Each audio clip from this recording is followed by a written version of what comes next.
Vialidad Nacional, a través, en este caso, el Distrito 24, mucho tiene que ver con la transitabilidad de la Ruta Nacional número 3, esta ruta que permite unir a toda la provincia de Tierra del Fuego. Hoy vamos a hablar de Vialidad Nacional y lo vamos a hacer con lo que hemos rescatado del archivo del Canal 11 de televisión, la televisión pública fueguina. Allí encontramos el programa que años atrás realizaba Horacio Sandoval, que se llamaba Janis. Abordaban distintos temas, muy parecidos a lo que nosotros realizamos con los protagonistas del Fin del Mundo. Y en este caso rescatamos los testimonios de ex empleados de Vialidad Nacional que nos hablan de la apertura y el trabajo del famoso Paso Garibaldi, la famosa Ruta Vieja. Para eso llegó a Tierra del Fuego, allá por la década del 40 en principio, una comisión de estudio de Vialidad Nacional que se encargó de ir buscando el nuevo trazado. Ese va a ser el tema central de hoy, de los protagonistas del Fin del Mundo. Ya volvemos. Horacio Sandoval entrevistó, como le decía en el bloque anterior, a integrantes del 24º Distrito de Vialidad Nacional. Ellos en la década del 50 tuvieron esta tarea de apertura del famoso Paso Garibaldi, el Paso Garibaldi Viejo, la Ruta Nacional número 3 Vieja. Lo vamos a compartir allí. Horacio, en la apertura de ese programa. Janis presenta a cada uno de los invitados. Dice una canción que se hace camino al andar. Sin embargo, aquí en Tierra del Fuego, ese dicho era difícil de ponerlo en práctica. Andar, sobre todo cuando comenzaba la década del 30, no era tan fácil.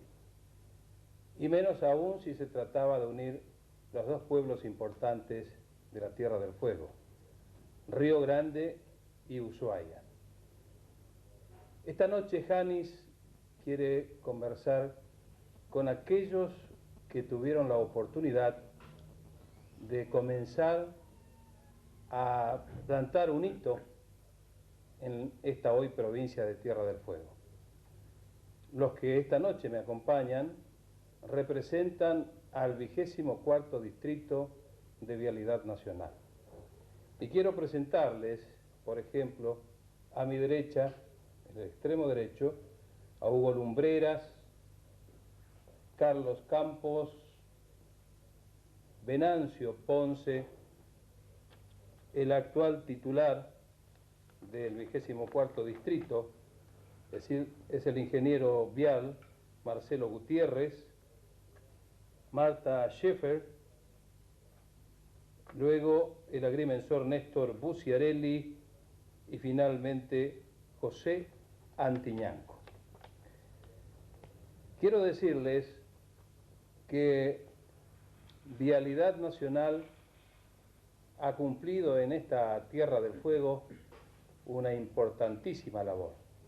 Creo que incluso huelga esta expresión, porque gracias a Vialidad, estos pueblos de la Tierra del Fuego pudieron comunicarse.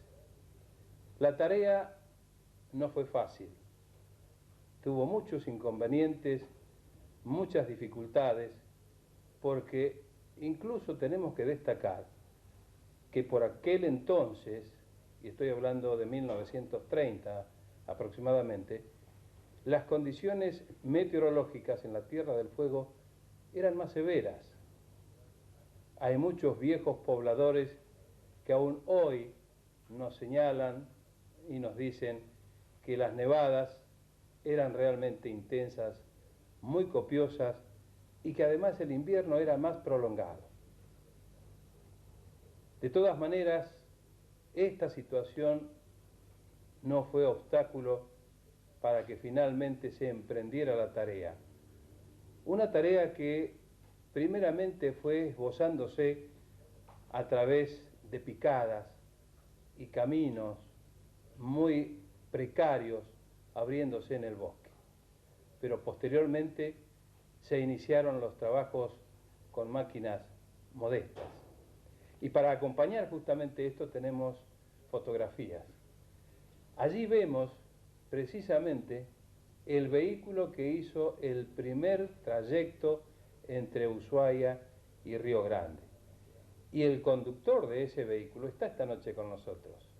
Es el señor Carlos Campos, quien nos va a comentar brevemente ese momento, Campos, en que ustedes estaban transitando y haciendo la apertura de lo que hoy es la Ruta Nacional número 3. Allí está la fotografía. Bueno, el viaje desde Ushuaia hasta Río Grande se hizo en forma imprevista porque no estaba programado. Y el camino llegaba en aquella época, si se le puede decir camino, hasta Rancho Hambre. De Rancho Hambre hasta lo que es hoy en día el Paso Garibaldi no existía nada, solamente una picada, un sendero en partes. Y de ahí para adelante sí, ya del Paso Garibaldi hacia Río Grande sí ya existía el camino. Ya se podía transitar en forma normal. ¿Podemos fijar estimativamente la fecha, Carlos? En noviembre del 50, para mí noviembre del 57, para algunos dicen que es el 56, tengo esa duda. Está bien. Pero fue el mes de noviembre. Puede ser noviembre, del 57. Noviembre, sí, del 57, porque en algunos libros fue el 56. De todas maneras, allí tenemos justamente también, tal vez esta imagen no es muy clara, Sí. pero tenemos que destacar que es una fotocopia de una fotografía. Y allí está este vehículo que ya es un vehículo particular, Carlos, ¿verdad? Particular, sí. Viniendo desde Río Grande. De Río Grande hacia Ushuaia. ¿Podemos, así muy sintéticamente, decir cómo era el camino? Angosto, dificultoso para el tránsito seguramente. De Río Grande hasta Laguna Escondida no, era buenísimo el camino. No tenía tránsito. Había puentes, estaba un camino normal. El tema era de Laguna Escondida hasta llegar a Rancho Hambre. Y de Rancho Hambre a Ushuaia, lógicamente no. Había partes que no se podía pasar. No estaba construido prácticamente. Allí tenemos una fotografía, Carlos, que nos muestra a quiénes, por ejemplo. Bueno, el vehículo es un jeep anfibio de la Segunda Guerra Mundial, de un matrimonio norteamericano que vino desde el Canadá hasta Ushuaia. Estos Ellos fueron pasaron 2 días después que llegamos nosotros. los primeros turistas. Los primeros turistas por tierra en un vehículo. Este vehículo, queremos destacar que llegó a Ushuaia. Allí lo tenemos justamente. ¿Qué está haciendo allí en la bahía? En la bahía de Ushuaia, a la altura de lo que es hoy en día la calle Juan de Rosas. Ahí estaba entrando a la bahía, fue a navegar con las personas que estaban en la foto anterior. Incluso yo también subí a navegar. Hice una demostración. Era un jeep de la Segunda Guerra Mundial anfibio, que andaba en tierra y en agua. Bien, de esta manera yo creo que este es un dato sumamente importante, porque lo que decía Carlos Campos y lo que además mostramos nosotros como testimonio es el primer cruce que tuvo la Ruta Nacional número 3, como estrenando ese camino, hoy una vía tan importante para Tierra del Fuego, porque es el camino obligado que une a la ciudad de Río Grande con Ushuaia. Y además, un anhelo que yo creo que toda la gente que vive en este lugar, y que aguardamos que no pase mucho tiempo para que esté total y absolutamente asfaltada. Pero seguimos con estos testimonios, con estas fotografías que nos hacen llevar, como dijimos antes, a aproximadamente 1950-1960. Esa es la década, Sí, Carlos. sí, sí. ¿Esa foto qué nos indica? Eso es en las proximidades de Rancho Hambre. Ya por la parte vieja, no por la... Es un desmonte, ¿verdad? Esta parte del monte. Ajá. ¿Esos trabajos se hacían con qué máquinas? En aquella época el distrito tenía una topadora internacional y 2 camiones. Y después vinieron las topadoras Caterpillar, las más nuevas, que vamos a ver más adelante. Pero se empezó con esa internacional, un tractor chico. Ajá. Venancio, yo creo que más o menos en qué temporada ingresó a trabajar en vialidad. En el año 53, acá en la isla, estuve en Río Negro, Ajá. 11 meses. Claro, habría que remontarse un poquito más atrás, al año 34 se inicia vialidad en Río Grande. Llegan los primeros técnicos con personal que tomaban ahí en Río Grande, y ahí hasta el 36 más o menos venían en la temporada de verano, tomaban gente en Río Grande y empezaron los mejoramientos de la ruta 3 y algunas huellas. Esa fotografía nos muestra justamente un... Claro, esta parte ya mucho más nueva. Claro. Y en 38 se crea la residencia de Río Grande con el técnico Finocchio. Y empiezan también trabajos de mejoramiento en la ruta 3 y algunas rutas complementarias. Pero todo a mano se hacía. ¿Cómo a mano? Claro, con carretillas, no tenían máquinas. En esa época eran carretillas, hacían los terraplenes. No había camiones como para... No, después empezaron algunos camioncitos que cargaban a mano también para hacer terraplenes. Y ya el 38 ya empiezan las comisiones de estudio, los estudios sobre la ruta 3. Y no me acuerdo exactamente ya, el 38, el 40, no sé si el 38 o el 40 se creó la residencia acá en Ushuaia, que estaba a cargo del técnico Vicente Caña. Y en la casa propia de él, ahí estaban las oficinas de vialidad. Y también venía gente, así técnicos, y se tomaba gente así en forma temporal. Y empezaron con las picadas de aquí, de hacia Rancho Hambre, hasta la Olivia, haciendo planchado y eso, se pasaba a caballo. ¿El planchado qué era? El planchado definiendo era madera uno al lado de otro, varones, que se cortaban y se apilaban uno al lado de otro, que iban atados para adelante. Y eso era el primer... Allí tenemos una fotografía, ¿podemos identificar a los que están allí? Sí. El de la izquierda es Carlos Campos. Sí, después sigue Lumbrera, después sigue Antonio Herrera, Subiabre, y el que está arriba es Charles Poco, que fue el que me acompañó cuando cruzamos a Río Grande. Continuamos con más testimonios de ex empleados de Vialidad Nacional y las tareas que fueron cumpliendo en la Ruta Nacional número 3. Ya lo vemos. ¿El trabajo se comenzaba desde Río Grande para acá? ¿O cómo era Al principio sí, cuando se hizo la apertura de la ruta, que fuera una huella de penetración, que se inició en el año 53, era una huella de penetración de 3 metros. Ajá. Se inicia de Paso Garibaldi, de Rancho Hambre, no me escuchó, de Laguna Escondida a Paso Garibaldi. Paso Garibaldi, ese tramo que estamos viendo es Paso Garibaldi. Paso Garibaldi. Ajá. La traza vieja. Qué angosto. 3 metros, el cuarto tenía menos. Ajá. Y después de este lado era de Las Cotorras hacia Rancho Hambre. Así se inició. Estaba supervisado por el señor Vicente Canga y el señor Finocchio del otro lado. Yo estaba de este lado a cargo del lado. Y del otro lado estaba Luis Garibaldi, el sobrestante, y después el técnico rebufo. Tenemos otra fotografía. Es un movimiento de roca. Ese es un compresor reacondicionado que era de Sadopil, un Ingenson Run, que fue el segundo, porque nosotros empezamos con un compresor y 2 yutas de huella, de este lado, y a mano. Así se empezó la obra. Después se fueron agregando este compresor, después vino una máquina chica, después se reacondicionó una máquina que era de Sadopil, una de 8, y así después empezaron a llegar algunas máquinas nuevas, pero prácticamente a mano se empezó, digamos, Hugo, en esa tarea, en los vehículos que estaban transitando aquella incipiente ruta, estaba él justamente, ¿no? Sí. Hugo Lumbrera. Ahí hay otro tramo.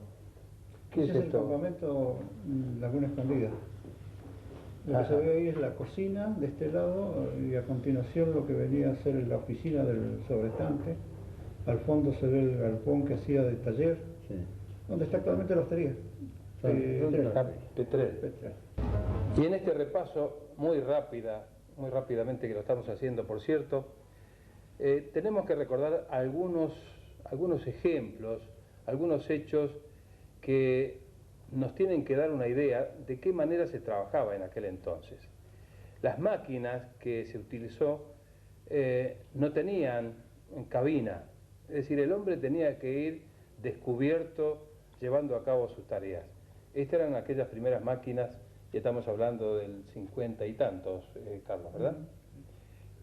Pero además, Hugo Lumbreras apunta a algo realmente interesante con respecto al tránsito desde Río Grande hasta Ushuaia. Y es que esto se podía hacer ¿en qué momentos, Hugo? Bueno, en el verano ya se había, en el año 60 más o menos ya se había abierto la ruta que se traficaba naturalmente Río Grande, Ushuaia, no comúnmente medio precario, pero ya se transitaba, ya sin forma de obstáculos que llegamos a la ruta. Ahora, lo que faltaba, supongamos, era de hacer una historia dentro del mismo para vialidad, el tráfico uniforme, en época invernal, época en la cual nevaba muchísimo, ¿no? Y es así como se organiza acá en el distrito una expedición de Rancho Hambre a Laguna Escondida, con el propósito de abrir esta ruta en pleno invierno. Es así como entre 4 personas, estando, supongamos, un capataz, un chofer, 2 maquinistas, que era Subiabre, y mi persona, en una Caterpillar de 7. Iniciamos nosotros el Rancho Hambre, nos costó para llegar a la cumbre 2 días, para abrir el camino de nieve, junto para ahora. De ahí, naturalmente, para hacer el cruce, solamente el cruce, la bajada de la cordillera, o sea, por el camino viejo, en todas sus curvas, ahí demoramos 2 días también para bajar. Una vez que estuvimos en el plano, naturalmente dimos la gloria de ya haber cruzado, que venía secundándonos atrás, me acuerdo, Campito y Peralta era, ¿no? Campito y Peralta, que también venía, pero nosotros de pícaro le levantamos la pala para que no pasen. Allí hay una máquina. Sacando nieve. Bueno, y así llegamos nosotros hasta la cabecera del lago, sacando nieve. Fue en poca cantidad. Y ahí dejamos la máquina y nos fuimos a Río Grande. Una vez que llegamos a Río Grande, le mandamos un telegrama a nuestro jefe del distrito, que era Vicente Canga, que habían llegado los sucaluzos, que habíamos cruzado la cordillera. Y ellos no entendían que eran sucaluzos. Sucaluzo era Subiabre, uno de los maquinistas, ¿no? Sucaluzo, el otro era Lumbrera, y el otro era Soto, que era el capataz. Y de esa forma es una anécdota más dentro de eso. En 1960, para el 30 de agosto, el Día de la Rosa, en una gran fiesta, estuvimos en Río Grande, naturalmente. Y plenas nevadas. Y de ahí nos vino una suspensión por habernos quedado sin oportunidad. Esas otras fotografías que nos están acompañando y que nosotros vamos ilustrando mientras aquí los presentes van haciendo comentarios. Esa, por ejemplo, ¿a qué se refiere? Esa es la bajada de Garibaldi del Lumbrera, casualmente con una de las Caterpillars nuevas, bajando de Garibaldi, pero en época de verano. Y ahí se ve la máquina que no tiene la protección, digamos. No tiene cabina. No tiene cabina. Sin protector. A la intemperie. Seguramente puede ser Antiñanco ya cuando empezó a trabajar con esas máquinas que tenía en la cabina, Sí. que tenía protección. Sí, tenía protección. Ya tenía, ella en el 64, 65 ya tenía todo. Ya no había. Ahí tenemos otra fotografía que ilustra qué cosa. Sobre la costa del lago, por el camino viejo, el lugar se llama Paso Painel, que vendría a ser donde está la prefectura actualmente, en la costa del lago. Eso era en la época de Tennessee. Año 1958 aproximadamente. Del 58 en adelante. Sí. La empresa Tennessee, seguramente que algunos pobladores con algunos años de residencia en este lugar recuerdan que fue una empresa petrolera que comenzó a trabajar en Río Grande, pero que las maquinarias y demás elementos llegaban por buque hasta Ushuaia. Y desde aquí tenían que justamente ser enviados hasta la ciudad de Río Grande. Otra fotografía que nos ilustra. ¿Qué es? Situación. También en el mismo lugar. Yo recuerdo que la empresa Tennessee, cuando llegó aquí, que además vino con la gente que trabajaba, con directivos inclusive, habíamos pensado que había copado Río Grande, todas las casas disponibles y los alojamientos estaban ocupados por esta gente. Y eso hizo además que se encareciera. El costo de vida en Río Grande era muy alto en aquel entonces. Esta fotografía, ¿qué representa? Es en la zona de Vega del Café. Vega del Café. ¿Se llama así por qué, Carlos? Creo que se lo denominó así porque el agua tenía una coloración oscura, porque había mucha zona pantanosa en ese lugar. Zona de turbera. Bien. digamos que estamos aproximadamente ya en la década del 60. Antes de irnos a una nueva pausa comercial, agradecemos la predisposición de la gente del canal de televisión, el tener este archivo, realmente un archivo histórico importante, y por supuesto el agradecimiento a estos queridos vecinos de Vialidad Nacional.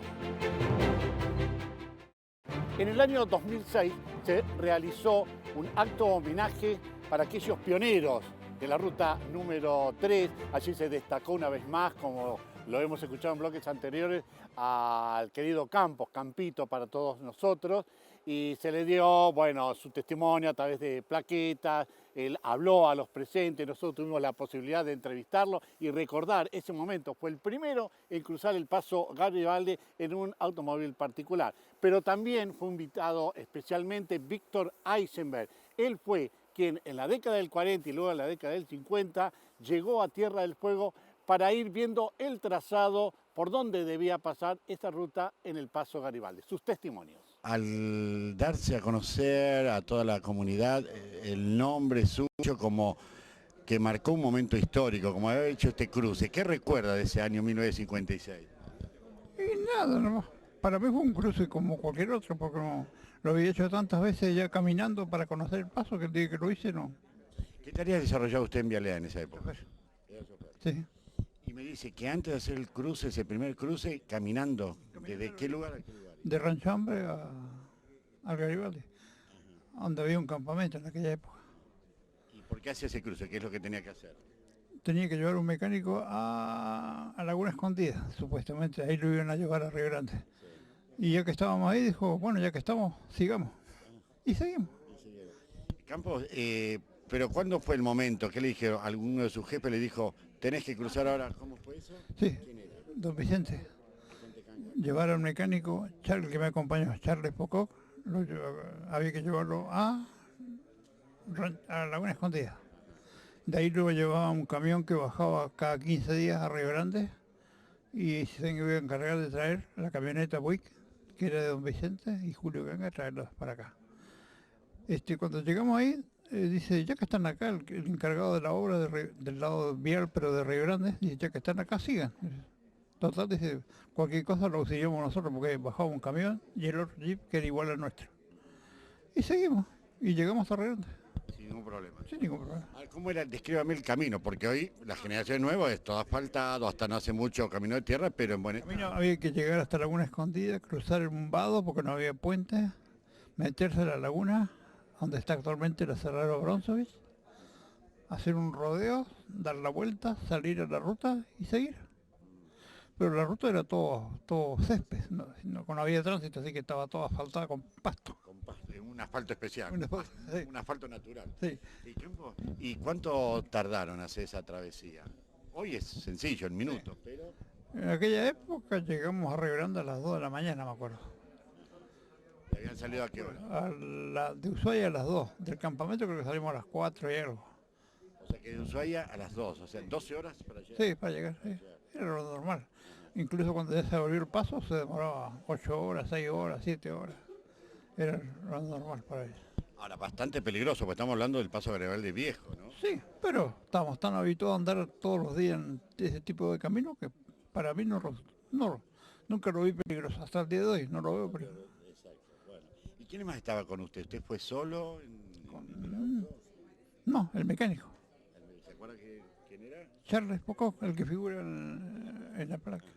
Bueno, así que ni se imaginó que 50 años después iba a rendir este homenaje. No, es más, cuando yo fui, me fui con el Jeep, y cuando volví con la camioneta Wick.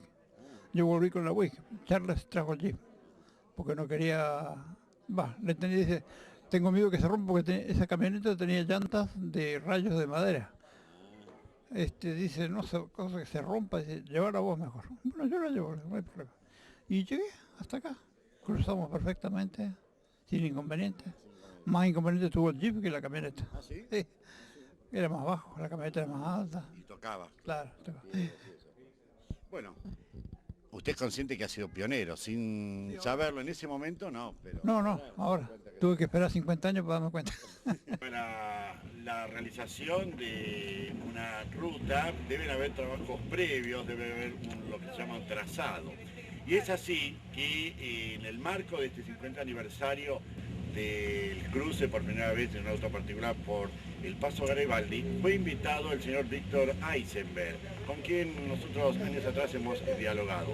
Víctor Eisenberg fue quien tuvo la tarea de buscar, de realizar el trazado de lo que posteriormente sería la Ruta 3. Él trabajó con Luis Garibaldi Jonte, con Vicente Canga, también recordamos al ingeniero Azaro, todos ellos de Vialidad Nacional. El testimonio de Víctor Eisenberg, justamente en la ciudad de Ushuaia, en este encuentro tan especial para la gente de Vialidad Nacional.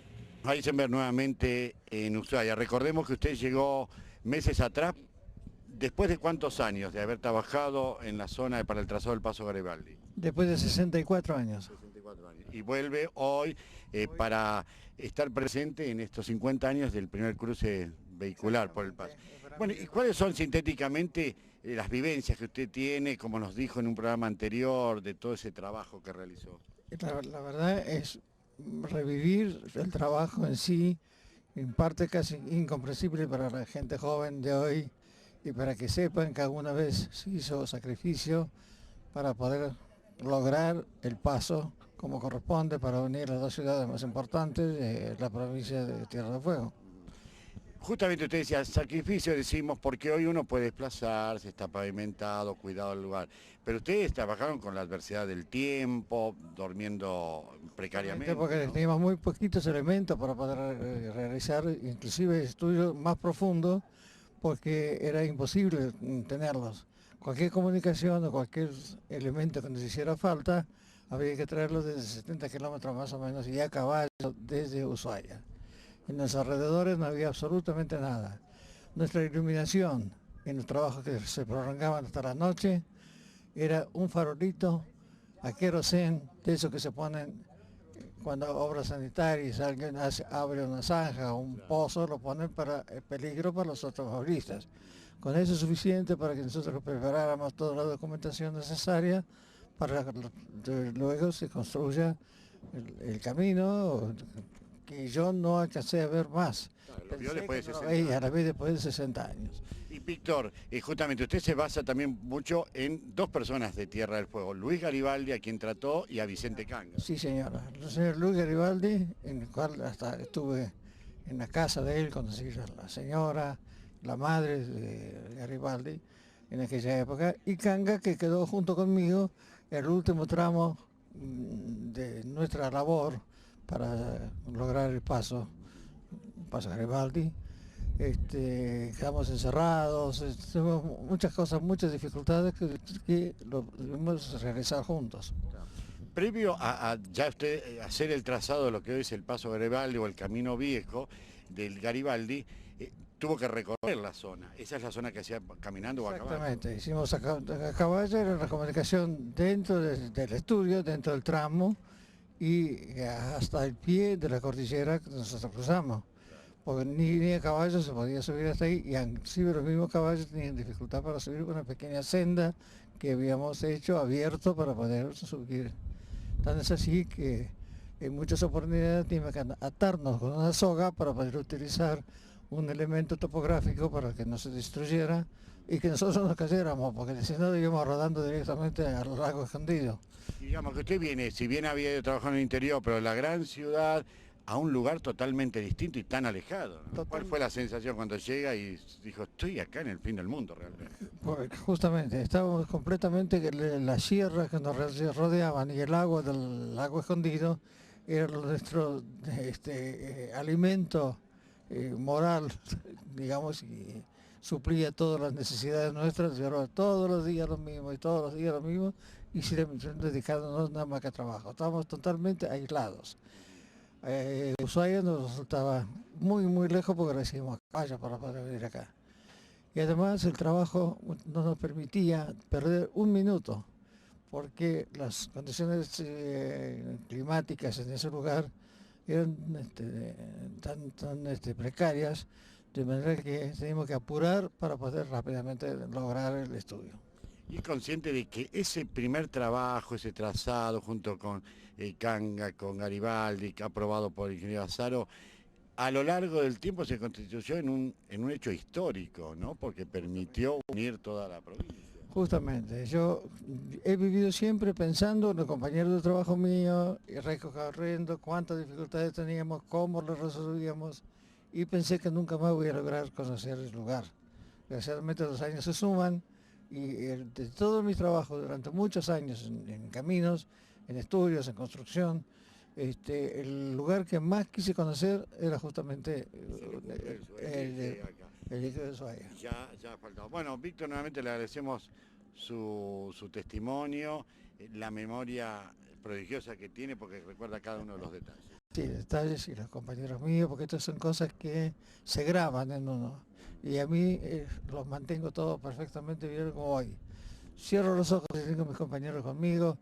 Y este gran premio que hoy me han sorprendido con este premio que no sé si merezco, porque fue nada más que un trabajador vial, y compartir esto con la gente de vialidad, con las autoridades de acá y con usted sobre todo, que fue mi descubridor. Usted me descubrió, y sí, eso es la verdad. Pero forma parte de la historia, por eso... Forma parte de la historia que a mí me emociona grandemente, francamente no esperé, ese es el broche de oro de mi vida, francamente. El acto homenaje por los 50 años del Paso Garibaldi, le recuerdo en el año 2006, se culminó con una recorrida con autos antiguos desde la ciudad de Ushuaia hasta la ciudad de Tolwyn. Luis Boto nos habla, hace un balance, es uno de los organizadores. El señor Luis Boto, el presidente de esta asociación y organizador de esta experiencia por demás insólita, interesante para todos los que vivimos en Tierra del Fuego. Creo que es otro sueño cumplido el poder reunir tanta cantidad de autos aquí en Tierra del Fuego. Sí, la verdad que es un orgullo, ¿no? Poder haber realizado esto, que nuestra comisión haya logrado esto, pero no solo nosotros, es un esfuerzo mancomunado, donde intervino distintos entes, gobierno, provincia, empresas viales, la voluntad de nuestros amigos chilenos de venir. Es como que es una confluencia de muchas cosas que nos ha permitido disfrutar hoy de este evento. ¿Cómo se hace para organizar semejante movida donde estamos en un lugar muy especial como es Tierra del Fuego? Tal vez asociaciones similares a las de aquí tengan más posibilidades de hacerlo más seguido, pero aquí digamos que el trabajo es el doble. Sí, es cierto, realmente ha llevado un gran trabajo. Pero yo creo que de alguna manera estamos señalando un camino, a tal punto que asociaciones de Chile realmente se quedaron muy contentos, quieren hacer algo similar. El año que viene nosotros traspasamos este evento a Río Grande porque es un evento en común que nos une, la idea es que sea alternativo. El año que viene, el 2007, le va a tocar a Río Grande, pero lo interesante es que hubo muchos autos que no vinieron. En el evento se han dado cuenta que tenían que venir. Yo creo que esto es una cosa que va a ir creciendo. Esa es la idea que nos deja. Y esto decíamos en la apertura del programa en coincidencia con estos 50 años del cruce del Paso Garibaldi con el vehículo particular de la familia Canga, en una serie de actos que también hemos reflejado a través de nuestro programa. Sí, es cierto. Esto es el cincuentenario, es algo muy importante. Es un evento que a nosotros nos marca como fueguinos, de alguna manera eso ha roto nuestro aislamiento. Y aparte de eso es como que hemos descubierto muchos personajes que lamentablemente estaban olvidados. Yo creo que hicimos un acto de justicia a través también de Mariano Pombo, de poder traer a la gente que pudo proyectar, puso su trabajo para concretar la obra con pocos recursos, y esos son los que también son nuestros invitados ahora. Es una pasión para vos el hecho de estar con esta actividad, fuera de tu actividad de todos los días, el hecho de poder restaurar autos tan viejos y que sigan funcionando. Sí, personalmente para mí es algo que me motiva. Nosotros de alguna manera también estamos en contra de la sociedad. Nosotros no buscamos el auto nuevo, sino nos regocijamos por otro tipo de cosas. Y sobre todo lo que deja, a veces hasta el auto se podría decir que es una excusa para encontrar gente que tiene el disfrute en otro tipo de cosas. Nosotros el disfrute por conservar el coche, el disfrute por estar con gente que nos precedió, gente en los trabajos, en las cosas, a nosotros nos motiva y es algo que realmente nos gusta. Gracias. A ustedes,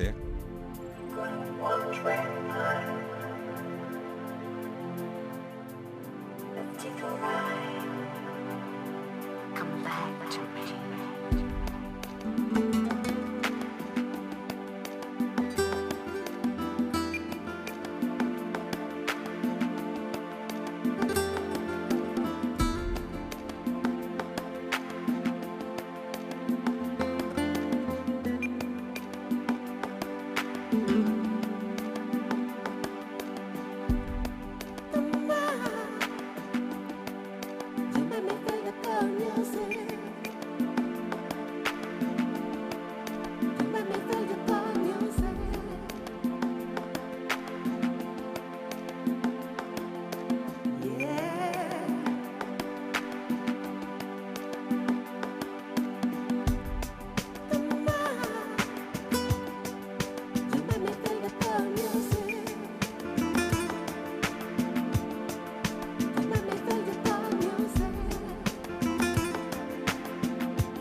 Hasta aquí hemos compartido estos testimonios en los protagonistas del fin del mundo. Muchas gracias.